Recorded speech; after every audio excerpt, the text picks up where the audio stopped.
Bismillahirrahmanirrahim. Assalamualaikum warahmatullahi wabarakatuh. Alhamdulillah wassalatu wassalamu ala Rasulillah habibina sayyidina Muhammad bin Abdullah wa ala alihi wa ashabihi wa mawalah. Amma ba'd. Ikhwani ikhwati yang saudara-saudari yang kami cintai, nuhibbukum fillah. Semoga Allah menjadikan kita hamba yang saling mencintai karena Allah. Hari ini kita di tanggal 14 Sya'ban, artinya nanti habis maghrib kita masuk malam nisfu Sya'ban. Tentang malam nisfu Sya'ban sudah pernah kami hadirkan hadis yang diriwayatkan oleh Ibnu Hibban, Imam Tabrani, hadis sahih bahwasanya di malam nisfu Sya'ban Allah mengampuni dosa hamba-hambanya kecuali orang yang menyekutukan Allah dan orang yang punya kebencian dan dengki kepada sesama. Maka dari itu mari kita persiapkan untuk menyambut malam nisfu Sya'ban. Ayo kita lapangkan hati kita. Cari siapa orang yang bermasalah dengan kita, siapa yang pernah kita benci, siapa yang pernah kita musuhi, kita dendam. Ayo kita lapangkan, kita maafkan mereka. Jangan sampai ada dengki di hati kita. Doakan dengan doa kebaikan, doakan dengan doa kemuliaan demi menyambut malam nisfu Sya'ban agar kita mendapatkan pengampunan dari Allah Subhanahu wa taala.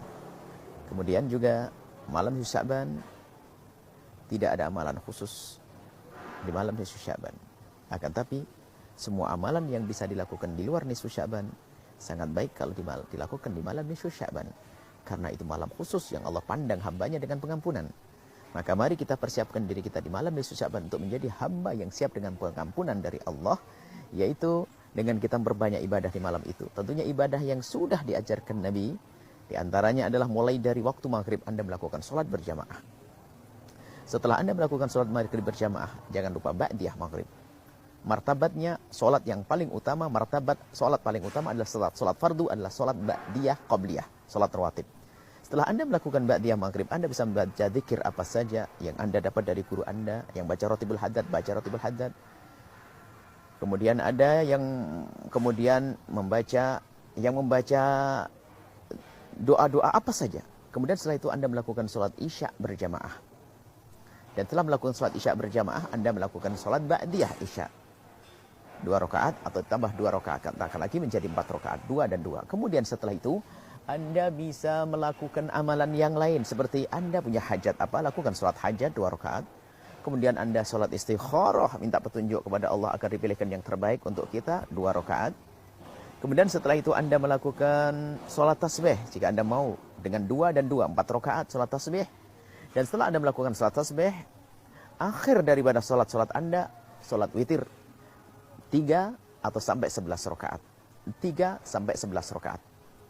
Berapa rakaat? Banyak yang Anda bisa lakukan. Dan itu sholat witir. Dari sholat-sholat yang kami sebut tadi, sholat yang paling utama adalah sholat fardu.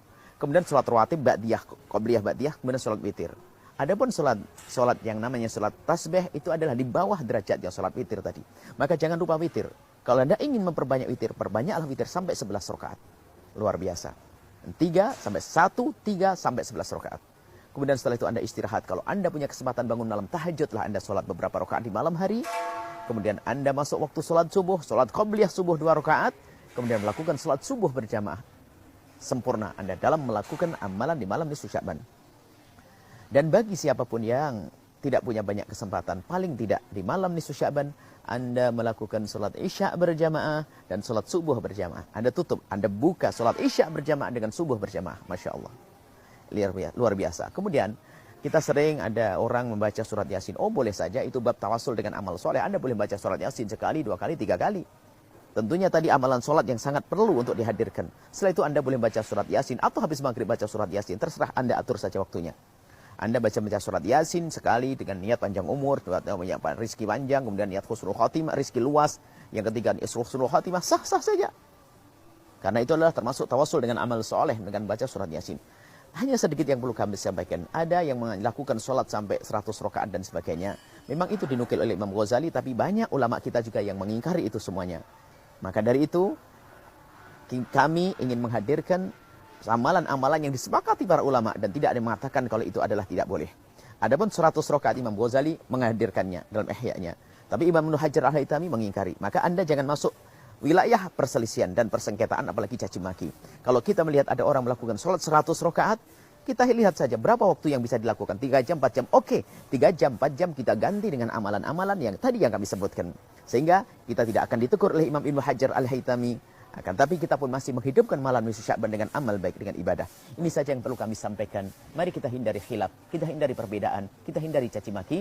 Akan tapi kita ingin mendekatkan diri kepada Allah, memperbanyak ibadah. Nuhibbukum fillah, kami mencintai Anda karena Allah Subhanahu wa taala. Persiapkan dan mohon disebarkan dan ingat, Anda malam nisfu Sya'ban harus mendapatkan pengampunan dari Allah.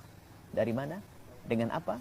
Dengan lapang hati, itu yang terpenting. Memaafkan kepada semuanya. Jangan menjadi orang musyahid. Dan kemudian amalan-amalan yang kami sampaikan tadi itu semua diambil dari baginda Nabi Muhammad sallallahu alaihi wasallam. Nuhibbukum fillah, nuhibbukum fillah, nuhibbukum fillah. Kami mencintai Anda karena Allah. Assalamualaikum warahmatullahi wabarakatuh.